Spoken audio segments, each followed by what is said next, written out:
Assalamualaikum warahmatullahi wabarakatuh. Halo teman-teman pelajar Indonesia, berjumpa dengan saya Intan Aulia. Di sini saya akan membawakan acara yang sangat asik dan pas tentunya untuk para pelajar Indonesia. Kenapa pas? Karena pas ini adalah podcast asik seputar Sematak. Di sini saya akan ngobrol-ngobrol asik dan santuy. Kenapa asik? Karena di sini saya nggak sendiri. Saya ditemani oleh seseorang yang spesial. Beliau adalah orang nomor 1 di SMA Tahfiz Al-Quran. Ada Bu Fatma Aini yang kerap kali disapa Bu Fani. Halo Bu Fani. Halo. Sehat Ibu? Alhamdulillah. Sebenarnya saya di sini deg-degan banget loh Bu. Karena saya baru pertama kali ini ada rasa terharu, seneng, bangga dan bersyukur tentunya karena dapat kesempatan ngobrol langsung sama Bu Fani. Kan kadang nih Bu, teman-teman tuh pengen tahu Bu Fani tuh gimana sih orangnya, tapi mereka nggak berani bilang ke Bu Fani, nggak berani ngobrol. Nah, saya adalah salah satu pelajar yang beruntung bisa ngobrol langsung sama Bu Fani. Ngomong-ngomong nih Bu, Ibu di SMA Tahfiz sudah berapa tahun sih Bu? Alhamdulillah saya masuk di SMA Tahasus tahun 2000. Berarti untuk sekarang sudah 22 tahun. Saya belum lahir ya, Bu. Udah lama. Dulu pertama kali Ibu kesini tuh jadi guru apa, Bu? PKN, Pendidikan Kewarganegaraan. Oh, sampai tahun berapa? Sampai berarti ya tahun 2019.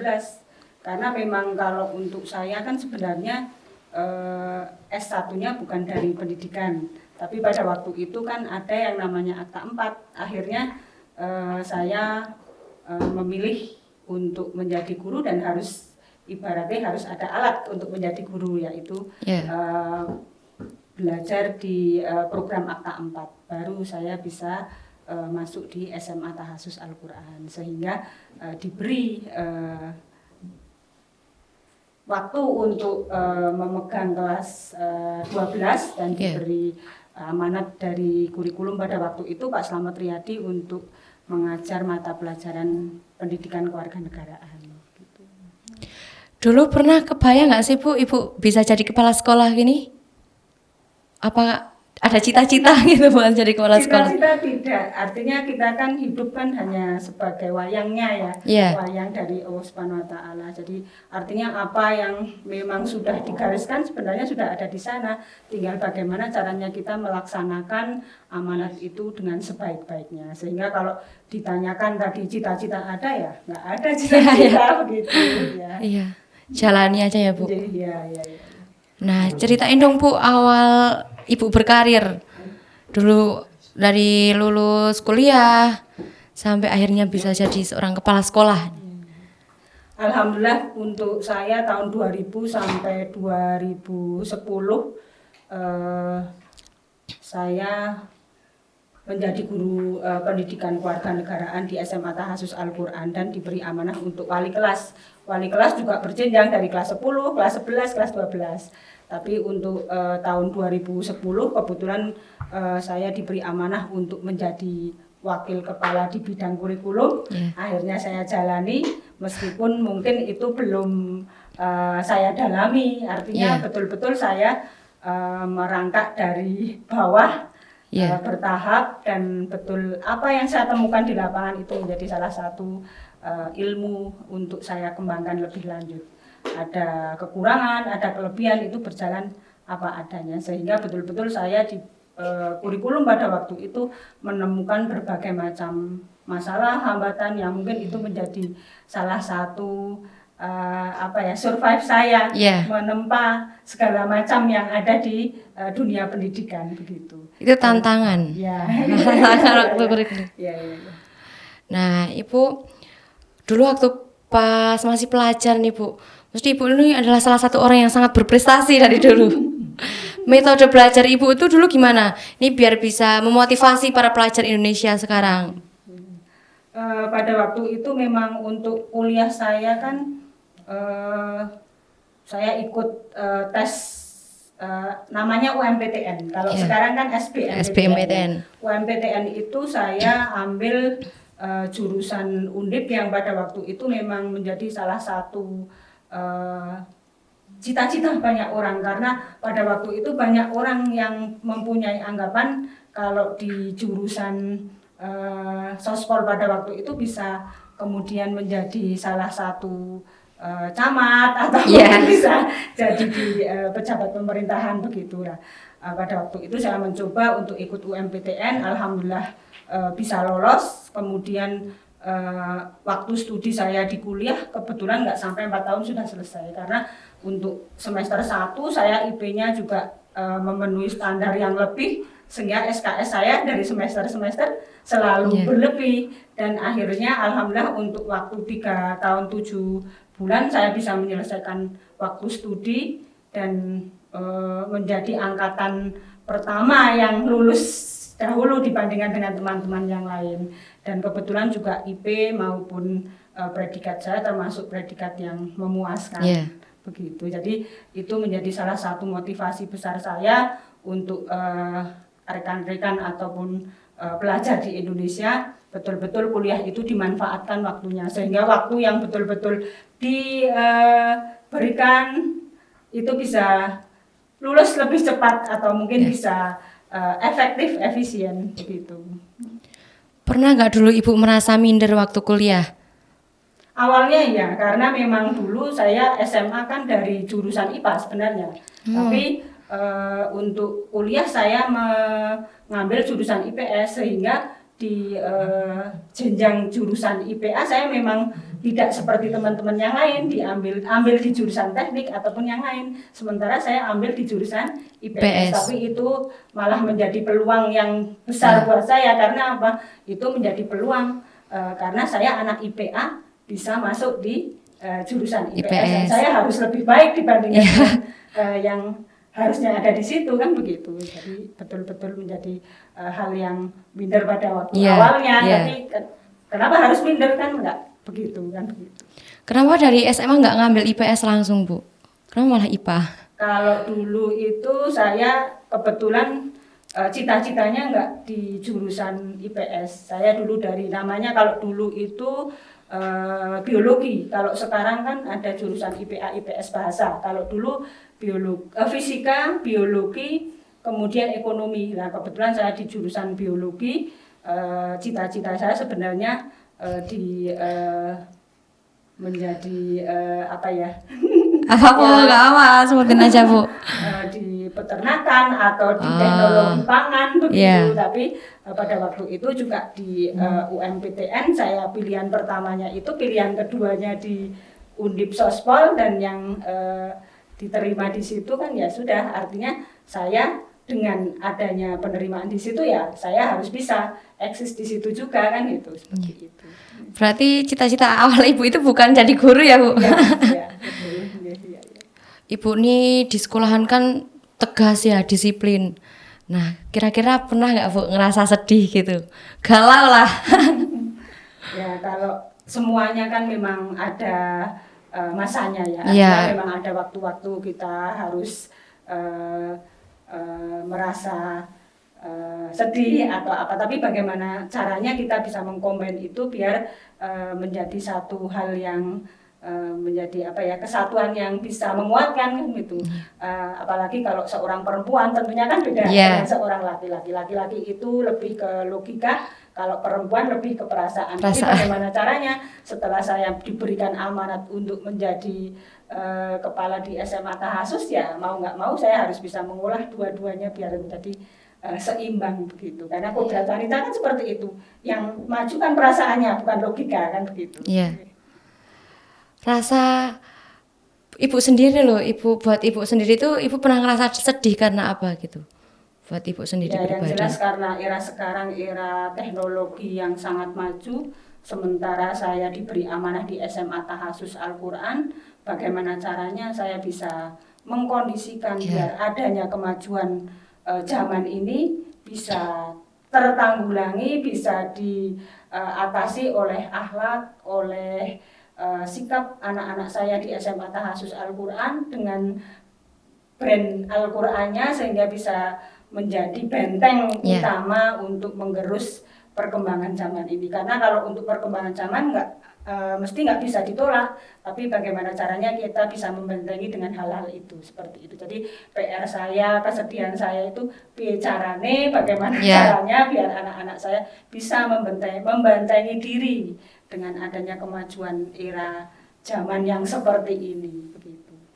Nah, ini kan para pelajar sekarang kan kebanyakan nih membangkang ya.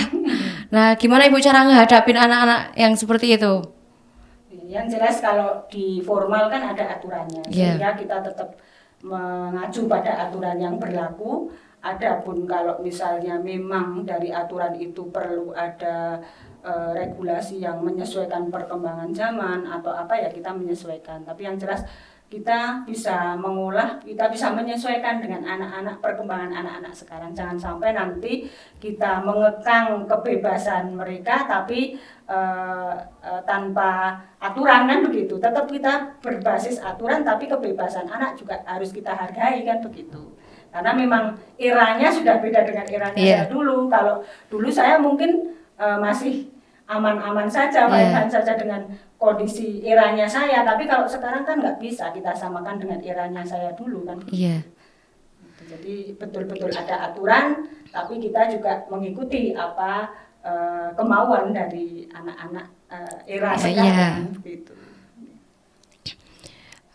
Ibu itu gimana rasanya Bu pas pertama kali jadi kepala sekolah? Kan sebelum Ibu kan kepala sekolahnya tuh cowok semua ya, berarti Ibu ini perdana. Nah, gimana Bu rasanya jadi kepala sekolah perempuan pertama di SMA Tahfiz Al-Quran? Yang jelas ini sebagai amanat yang betul-betul berat buat saya sekali lagi, dan bagaimana caranya saya bisa menunjukkan bahwa perempuan itu juga bisa sejajar dengan laki-laki. Gitu. Jadi eranya kan sekarang era emansipasi, tapi sekali lagi tetap kodrat kita sebagai wanita tetap harus kita betul-betul kita terima begitu. Tapi untuk era sekarang ya bagaimana caranya kita harus bisa menunjukkan kalau wanita itu bisa. Enggak cuma laki-laki ya, Bu. Ini sebagai bukti bahwa perempuan bisa lebih gitu ya Bu. Dan ini kenapa sih Ibu berani mengambil jabatan sebagai kepala sekolah? Kan tanggung jawabnya juga besar gitu. Kenapa Bu berani? Yang jelas untuk amanat ini kan berproses, artinya tidak serta-merta kemudian diberikan kepada saya. Dari pihak yayasan tentunya sudah melalui proses, melalui sebuah keputusan akhirnya harus memberikan kepada saya. Dan sekali lagi ini amanah yang betul-betul sangat berat buat saya, tapi kalau memang ini memang menjadi kehendak ataupun memang sudah diberikan ke saya, ya bagaimana saya bisa memaksimalkan untuk membawa amanat ini untuk menjadi lebih baik, untuk menjadi yang terbaik di SMA Tahfiz Al-Quran. Sekali lagi yang namanya jabatan itu kan jangan dicari, jangan dibeli ya. Tapi bagaimana caranya kalau kita sudah diberi amanah ya semaksimal mungkin kita harus bisa memberikan yang terbaik. Begitu. Kan itu Bu, presiden, menteri kan ada masa jabatan. Nah untuk kepala sekolah ini tuh ada masa jabatannya nggak Bu?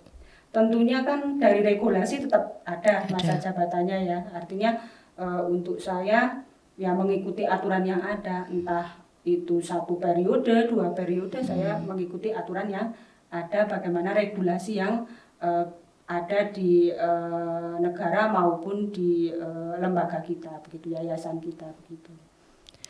Nah ini selama jadi kepala sekolah tantangan terberat Ibu apa? Tantangan menghadapi siswa-siswanya atau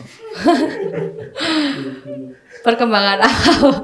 Ya yang jelas semua itu kan ada peluang, ada tantangan, hambatan dan sebagainya. Bagaimana caranya kita bisa mengolah itu menjadi lebih baik ya. Artinya tidak semuanya masalah yang kita hadapi itu menjadi hal yang buruk buat kita. Mungkin dengan adanya masalah malah menjadi pelajaran buat kita gitu. Jadi saya kira masalah-masalah yang ada di sekolah ini malah menjadi survive kita, survive saya, dan menjadi lebih dewasa saya, dan akhirnya menjadi hal-hal yang menjadi gampangannya apa ya, peluang untuk bagaimana caranya saya bisa mengolah itu menyelesaikan menjadi lebih baik begitu. Toh semuanya kan Allah memberikan masalah kan tentunya sudah melihat kemampuan seseorang. Saya yakin Allah memberikan ujian buat saya, mesti ada solusinya begitu. Dan solusi itu mesti sudah ada, tinggal bagaimana caranya kita menyelesaikan kan begitu. Nah, perkembangan SMA Tahasus itu gimana Bu? Pesat banget apa gimana? Ya, yang jelas ini perlu kerjasama semua komponen, baik itu dari warga sekolah, guru karyawan, siswa-siswi, agar sekolah kita semakin ke depan semakin lebih baik lagi. Karena saya tidak ada apa-apanya tanpa mereka. Bukan kemudian saya harus sendiri maju bersama, hebat semua kan begitu ya. Nah, ini harapan Bu Fani buat SMA Tahasus apa Bu? Yang jelas untuk anak-anakku kembangkan prestasi dari apapun juga, nggak hanya di bidang akademik, non akademik juga silahkan diolah.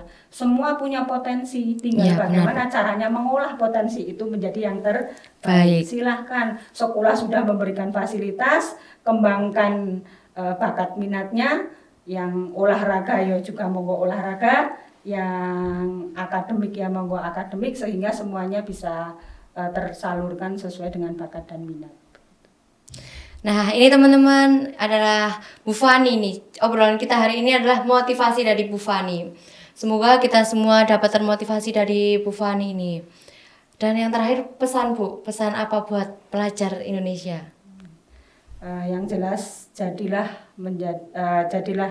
menjadi siswa, menjadi orang yang betul-betul orang benar. Orang benar itu bisa dikatakan menyangkut semua komponen. Benar itu dalam artian ya ilmunya, sikapnya, akhlaknya dan sebagainya. Jadi jujurnya dan sebagainya. Jadi jadilah menjadi orang yang benar. Benar ki ya sesuai dengan jalurnya sesuai dengan realnya begitu. Kita harus tetap jujur dimanapun keberadaan kita, itu tetap jujur yang harus dinomorsatukan.